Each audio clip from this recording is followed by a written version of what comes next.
So we'll start from the example 8 and a student took a certain entrance test and scored 180 marks on his first attempt and 250 marks on his second attempt, right? What was the percentage change of his marks between the two attempts? Assume that the total marks remains the same for both the attempts. Now, not a very difficult question. They just want to know the percentage change of the marks between the two attempts, assuming that the total marks was same. Just see, for example, the total marks is, let's say, 300. So the first time student have scored 180 and the second time student have scored 250. So either you can solve this question by using the ratio concept, or you can apply the formula, that is final value minus initial value by initial value into 100. These type of concepts are useful while solving the question from data interpretation, especially from the pie chart. So your answer will be 250 minus 180, which is 70, by 180 into 100. So this will be like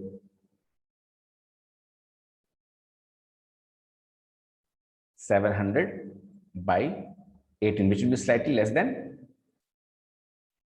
40%, right? 18 into 40 is 720. So 39% के आसपास answer होगा, close to 39%. Now, I do not have any technique to solve, other technique to solve this question. Now, moving on to the next question, which is example 9. If there's a threefold increase in all sides of a quadrilateral, threefold increase, what is the meaning of threefold?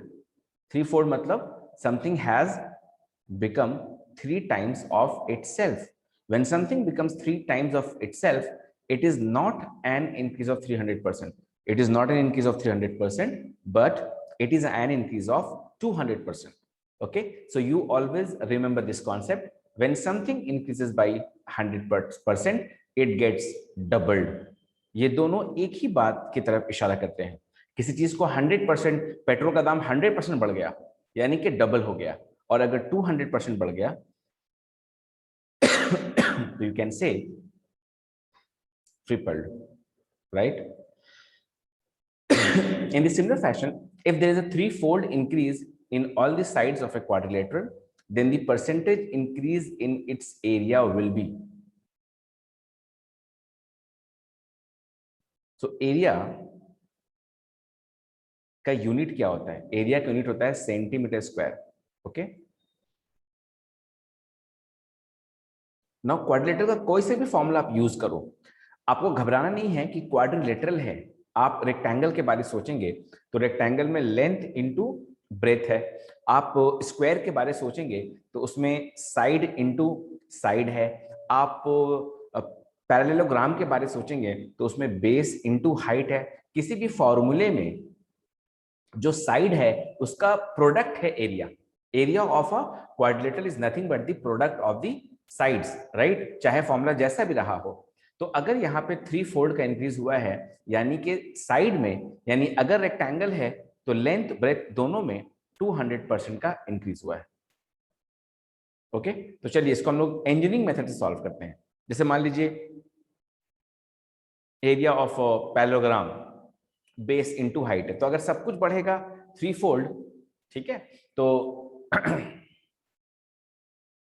this b will become 3b or height will also become 3h. So the new area will be 9 into b into h, which is the previous area, 9 times. Okay, एक तो direct answer आपको मिल जाएगा. अगर आप इसको rectangle में देखते हैं, मान लीजिए एक रेक्टेंगल है with the length l and breadth b, another rectangle with length 3l, breadth 3b. तो यहाँ पे एरिया देखेंगे आप l इंटू बी, जबकि यहाँ area 9 into l into b. So अगर इसका एरिया a है तो इसका एरिया 9a होगा. सो इतना आपको समझ में आना चाहिए कि चूंकि क्वाड्रिलेटरल का एरिया में साइड 2 बार आएगा और उसका वो प्रोडक्ट है, तो 3 फोल्ड का मतलब वो 9 फोल्ड हो जाएगा. यही कहानी ट्राइंगल में भी होता. अगर आप ट्राइंगल लेते, उसमें भी एरिया का formula half into base into height है. तो यहाँ पे भी अगर कोई कहता है कि बेस को हमने 3 गुना कर दिया, हाइट को 3 गुना कर दिया, तो यहाँ पे भी एरिया 9 टाइम्स होता. So in all such situations the area will be 9 times of the previous area of either triangle और क्वाड्रिलेटरल. पर परसेंटेज इंक्रीज कितना होगा वो देखिए. अगर पहले का एरिया ए है तो नया एरिया जो होगा वो 9a होगा. इंक्रीज जो होगा वो होगा 8a. 8a by original value into 100. सो जो इंक्रीज होगा आपका जो आंसर होगा यहाँ पे वो होगा 800% एंड नॉट 900%. ठीक है. सो आप इसको याद रखिए, 3-fold इंक्रीज हुआ है. अगर इसको हम लोग सक्सेसिव से सॉल्व करना चाहें तो भी सॉल्व कर सकते हैं. a plus b plus a b by 100 में आप a की जगह बिठाएंगे 200 और b की जगह बिठाएंगे 200. आप ये देखो कि 3-fold इंक्रीज का मतलब 200 है. याद रखना इस बात को बार बार, और वीडियो को पॉज करके आप समझने की कोशिश करो कि कोई चीज 3 गुना होती है तो वो 200% का इंक्रीज ऐसा टीचर्स क्यों कह रहे हैं. ठीक है. कोई चीज 100% का इंक्रीज होता है तो वो डबल होता है. कोई चीज 50% का इंक्रीज होता है तो वो 1.5 टाइम्स होता है. कोई चीज 50% का डिक्रीज हो जाता है, प्रीवियस वैल्यू का हाफ हो जाता है. कोई चीज अगर 100% का डिक्रीज हो जाए पॉसिबल नहीं है, क्योंकि वो नलीफाई हो जाता है, खत्म हो जाता है, यानी जीरो पे आ जाता है, तभी वो पॉसिबल होता है. Wheat is now being sold at 27 rupees per kg. During last month, its cost was 24. Okay, so this kind of question number 10, will deal by using the concept of ratio, which is very important.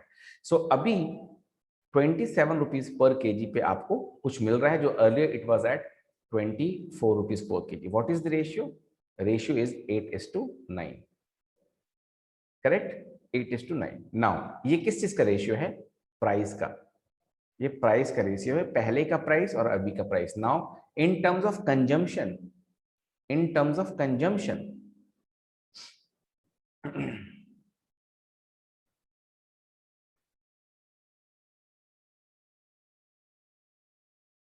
the ratio should be just reverse of it, that is 9:8. तो इस तरह question को हम ratio से ही solve करेंगे. मैं आपको एक एग्जांपल देता हूं, बड़ा ही सिंपल सा. मान लीजिए मान लीजिए 8 रुपीज पर केजी मुझे शुगर मिलता है and I by 9 kg of it. Correct. Hindi में बोलूं तो 8 रुपए किलो चीनी मिल रहा है और मैंने 9 किलो खरीदा है. So what I am paying is 72 rupees. Okay. Now अगर दाम बढ़ जाए चीनी का, शुगर का, that is 9 rupees per KG हो जाए और मैं 8 केजी खरीदूं, how much am I paying? 72. In both the cases मैंने जानबूझ करके ऐसे फिगर्स लिए हैं ताकि इनका जो है प्रोडक्ट कांस्टेंट रहे. यहां पे आप ध्यान दीजिए कि जैसे ही शुगर का दाम 8 से 9 हुआ, कंजम्पशन यानी जो खपत है आपका, कंजम्पशन है वो मंथली बेसिस पे वो 9 से 8 हो गया. यही है प्रोडक्ट कांस्टेंसी. इसके बेसिस से दुनिया के सारे क्वेश्चन बन जाने हैं. अगर आप इस लॉजिक को समझते हो तो आने वाले सारे क्वेश्चन बन जाएंगे. तो इस क्वेश्चन में पूछा गया है कि by how much % a family should reduce it consumption so as to keep the expenditure fixed. Consumption has to go down from 9 to 8. क्यों? Because the price has gone up by from 8 to 9. 9 से 8 का decrease कितना होता है? 9 से 8 का decrease होता है 1/9 into 100, that is 11.11%. पिछले स्लाइड में भी हमने इसको बहुत डिस्कस किया इस टाइप के क्वेश्चंस को. ठीक है.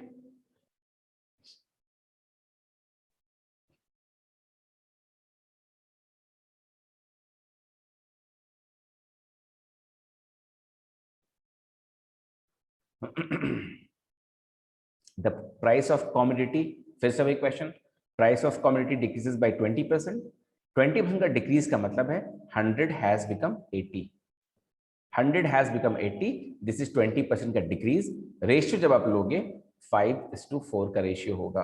किस चीज का रेशियो है ये रेशियो है प्राइस का. प्राइस घट गया है, दाम कम हो गया है. By what percentage should the quantity increase so as to keep the revenue constant? यानी जस्ट उल्टा 4:5. रेवेन्यू कांस्टेंट रखना है. 5 रुपए की चीज अब 4 रुपए हो गई है. 5 रुपए की चीज अब 4 रुपए हो गई है. तो जो चीज आप 4 kg खरीदते थे अब आप 5 kg खरीदेंगे. दोनों केस में प्रोडक्ट कांस्टेंट है. 5 into 4 is 20, 4 into 5 is 20, तो 4 से 5 का जो इंक्रीज होगा वो होगा 1 डिवाइड बाई 4 इंटू 100। यहाँ पे 4 क्यों लिखा है? क्योंकि वो इनिशियल वैल्यू है। आंसर आपका आएगा 25% without any trace of doubt. ठीक है, सेम कॉन्सेप्ट पे क्वेश्चन चल रहा है, रेशियो से बनाने की कोशिश की जा रही है। The price of commodity decreases by 20%। जब किसी चीज की कीमत 20% घट जाएगी, आप 25% ज्यादा खरीदने के लायक हो जाएंगे। हम लोग उम्मीद कर रहे हैं कि पेट्रोल का दाम भी जल्दी कम हो जाए। Sumaya generally spends 800 for buying a month's provision of potatoes. However, lower yield this year caused the cost of 1 kilogram of potatoes to be increased by 60%. Okay. Owing to this, Sumaya had to buy 30 kg less potatoes. Use ratio. Again, use ratio. We are not yet into the ratio chapter.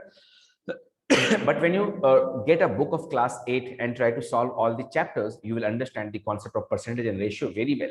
Even you get a bulk of questions of the same type to practice from.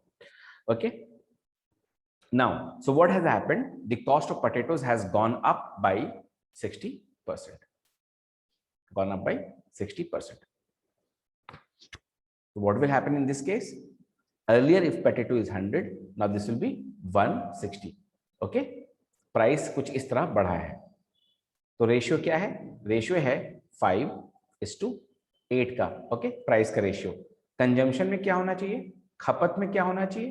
Consumption में होना चाहिए हमारा 8:5। Correct.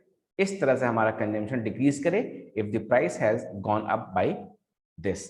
Okay, तो 8:5 के ratio में हमारा अब जो है पटेटोज, तो पहले हम 8x पटेटोज खरीद सकते थे, अब हम 5x पटेटो खरीद सकते हैं, क्योंकि जो दाम बढ़ा है पटेटो का, that has gone up by how much? 60%. So ratio was 5:8 price के मामले में। कंजम्पशन में it will be 8:5, just reverse, क्योंकि किसी चीज का दाम बढ़ जाए आप कम खरीदेंगे, बिकॉज द कंडीशन इज कि आपका जो मंथली एक्सपेंडिचर है वो कांस्टेंट है। The same concept will be applicable in the case of time spent distance, जहां पे डिस्टेंस कांस्टेंट होगा और स्पीड के बढ़ जाने पर या घट जाने पर टाइम जो है घट जाएगा या बढ़ जाएगा respectively, with the same logic जो हम लोग रेशियो यहां पढ़ रहे हैं। तो जब हम लोग next chapter time and work और टीएचडी में जाएंगे, सेम यही चीज डायरेक्टली और इनवर्सली प्रोपोर्शनल कॉन्सेप्ट हम लोग इस्तेमाल करते हुए दिखाई देंगे, जो पूरा का पूरा क्लास 8 में दिया हुआ है। तो यहाँ पे क्या होगा कि पहले आप पोटैटोस खरीदते थे 8x, x क्या है? प्रोपोर्शनैलिटी कांस्टेंट है। अब खरीदते हैं आप 5x, ठीक है। ये डिक्रीज कितने का हुआ? ये डिक्रीज हुआ 3x, जो कि क्वेश्चन में 30 kg आपको दिया हुआ है। अगर आपको समझ में नहीं आ रहा है, मेरे पास एक बहुत ही शानदार मेथड है, वेट कीजिए। तो 3x is 30 kg, so x हो जाएगा, वो हो जाएगा 10 kg। यानी पहले आप खरीदते थे 80 kg पोटैटोज फॉर 800 रुपीज, अब आप खरीदते हैं 50 kg पोटैटोज फॉर 800 रुपीज। पहले हर केजी कीमत 10 रुपए थी, अभी हर केजी कीमत 16 रुपए है। मैं फिर से आंसर रिपीट कर दूं, शायद आपको वहां से समझ में आ जाए। आपको 800 रुपए मिल रहे थे पोटैटो खरीदने के लिए, पहले आप 10 रुपए करके खरीद रहे थे और आप 80 kg यू कुड बाई। दाम बढ़ने के बाद जब 16 रुपए हो गया, पोटैटो 16 रुपीज पर केजी हो गया। कितना प्रैक्टिकल फिगर है। तो अभी आप 50 kg पोटैटो खरीद सकते हैं महीने के लिए। लेकिन मैंने आपसे कहा था कि हमारे पास एक बेटर मेथड है, आइए देखते हैं। इक्वेशन कुछ इस तरह बनाइए, 100 इंटू n लिखिए कॉपी में, is equal to 160 into n minus 30। Done, that's all. क्या है ये 100? क्या है 100? मैंने मान लिया प्राइस ऑफ पोटैटो है before the increase, 160 price of potato after increase, n potato amount of potato that you could by before the price increase, और ये n माइनस 30, यानी अब आप कम खरीद सकते हैं। दोनों केस में you are spending the same amount which is 800 rupees, right. तो इस इक्वेशन को आप सॉल्व करेंगे, आपको n जो है वो मिल जाएगा 80 kg। जब आपको n मिल जाएगा 80 kg, क्वेश्चन पूछा है what was the cost of potatoes this year, यानी नया प्राइस पूछा है, तो आप आराम से बता सकते हैं कि 800 बाई 80 यानी 10 रुपया आपका जो पटेटो का प्राइस था पहले, अभी वो बढ़ के हो गया है 16 रुपया, 16 रुपीज। ठीक है, ऐसे क्वेश्चन बार बार आते हैं, तो मैंने दो मेथड से डिस्कस किया। मुझे ये इक्वेशन वाला मेथड बहुत ही पसंद है, क्योंकि ये इक्वेशन बार बार काम आता है, वरना आप रेशियो से बना सकते हैं। मैं एक बार फिर रिपीट कर दूं, रेशियो से कैसे बनेगा। पटेटो का दाम 60% इंक्रीज किया, तो आप 100 और 160 मन चाहे फिगर लीजिए, आप 100 मानिए 160, रेशियो 5:8। तो कंजम्पशन जो है पटेटो का 8:5, और ये जो डिक्रीज है 8:5 के बीच का जो फासला है, गैप है, that is of 30 kg. Okay, so ये 8 parts, ये 5 parts, difference is 30 kg. So this 8 refers to 80 kg and this 5 refers to 50 kg. और दोनों हालात में आप 800 रुपए ही खर्च कर रहे थे। जब आप 50 किलो का, जरा कलर चेंज कर लिया जाए, जब आप 50 kg को 800 रुपए में खरीद रहे हैं, तब आप पे कर रहे हैं 16 रुपीज पर kg. ओके, काफी टाइम हमने दे दिया इस क्वेश्चन को, आगे बढ़ते हैं।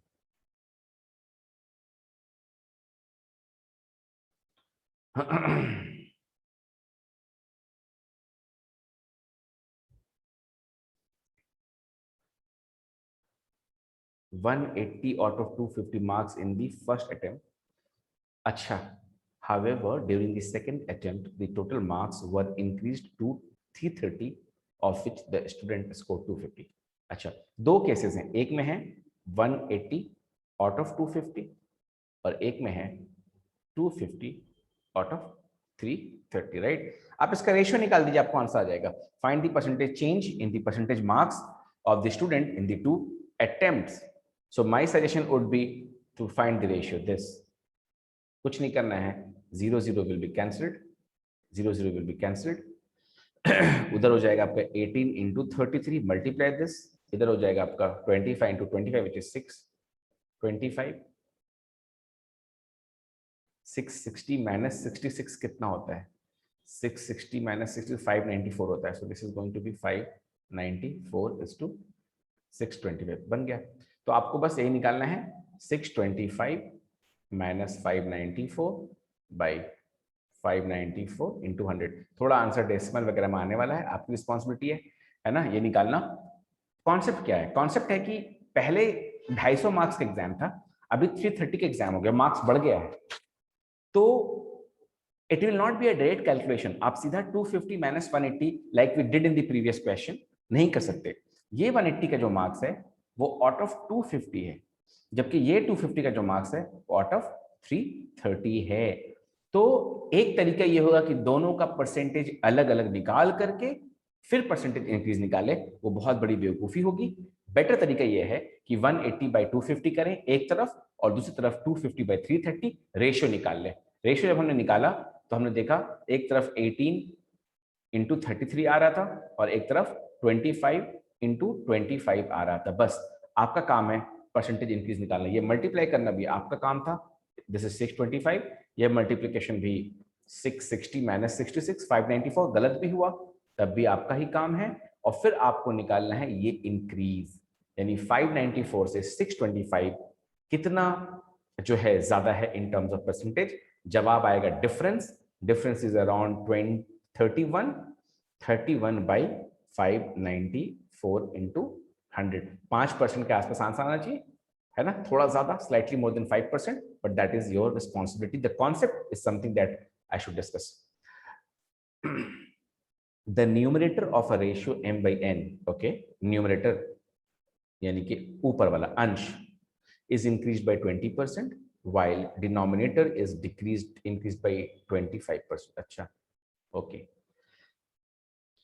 So the new one will be 1.2 m and this will be 1.25 n. Now what? Then the numerator of the new ratio formed is increased by 10% to get the fraction p by q. फिर इसको 10% बढ़ाया है, okay, 1.1. What is the net percentage change between the ratios m by n and p by q? Okay, so this is p by q. Numerator को बढ़ाया पहले 20% से, correct, and then फिर 10% से। तो आप कैसे सॉल्व करेंगे? आप लोग हमेशा 100 मानते हैं, जो कि यहाँ पर गलत होने वाला है। आप 100 नहीं मान सकते इस केस में, ठीक है। आप क्या करेंगे, आप फ्रैक्शन को, ऊपर वाले फ्रैक्शन को आप x मान लीजिए न्यूमरेटर को, और डिनोमिनेटर को y। इसके ऊपर 2% चेंज लगे हैं, पहले 20 का और फिर जो आया उसमें फिर 10 का, if I am not wrong, 20 and then 10, जबकि डिनोमिनेटर पे इंक्रीज हुआ है केवल 25% का। तो इस पे जब आप सक्सेसिव लगाते हैं, 20 और 10 पे जब आप सक्सेसिव लगाते हैं, सो दिस इज इंक्रीज ऑफ 32%। तो क्या होगा, 20 और 10 का जब आप सक्सेसिव लगाओगे, ये इस फॉर्मूले से लग जाएगा ना, सक्सेसिव तो इसी को कहते हैं। तो this will give you rise of 32%, और इधर आपका 25% है। ओके, सो नया वाला जो P बाई क्यू आपका है, वो पुराने वाले से कुछ इस तरह ज्यादा होगा, x प्लस 32% ऑफ x, और this will be like y plus 25% of y.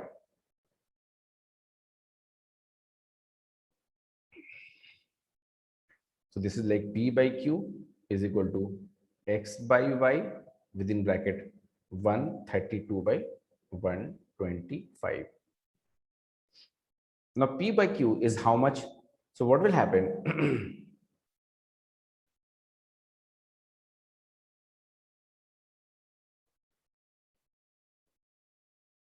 P by Q is to x by y. So P by Q is nothing but 132x by 125y. And this is again your x by y. So this will get cancelled. It is the ratio 132 versus 125. देखना यह है कि किसके versus क्या है. What is the net percent change between the ratios? Okay, percentage मतलब 125 to 132 का increase. Basically, this will be like 7 by 125 into 100. 7 into 4, 28 by 5.6% के आसपास आंसर आना चाहिए मेरे हिसाब से। बहुत सारे बच्चे इसको 100 मान के बनाना चाहेंगे, सो लेट मी सी अगर ये किया जा सकता है कि नहीं। I was like thinking about this, अगर आप 100 by 100 लेते हैं फ्रैक्शन के स्टार्ट में, तो भी आपका बन जाना है, और वो थोड़ा आसान भी लग रहा है मुझे, क्योंकि 100 by 100 अगर आप लेंगे फ्रैक्शन को, which is actually 1 by 1, I mean